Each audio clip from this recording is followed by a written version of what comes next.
ஆண்டு சொல்றாரு ஏசாயா 61:7 உங்க வெட்கத்திற்கு பதிலாக 2 தனியான பலன் வரும். நீங்க வெட்கப்பட்டு போக மாட்டீங்க.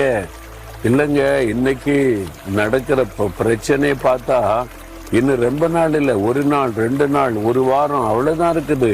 அதுக்குள்ள நான் அதை செய்யாட்ட வெட்கப்பட்டு போயிருவேன்னு அப்படி கலங்குறீங்களா? உங்களை வெட்கப்பட கர்த்தர் விட மாட்டார். வரும், எப்படியாவது ஒரு வழி ஆண்டவர் உண்டாக்கி தருவார்.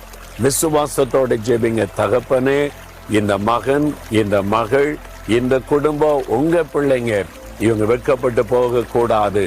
பயந்து கலங்கி நிற்கிறாங்களே, அந்த காரியத்தில் அற்புதம் நடப்பதாக ஒரு அதிசயத்தை செய்து மகிழ பண்ணும். வெட்கத்திற்கு பதிலாய் 2 தனியான பலன் வரட்டும். இன்றைக்கு அந்த அற்புதத்தை செய்யும். இயேசுவின் நாமத்தில் ஜெபிக்கிறேன் பிதாவே, ஆமென்.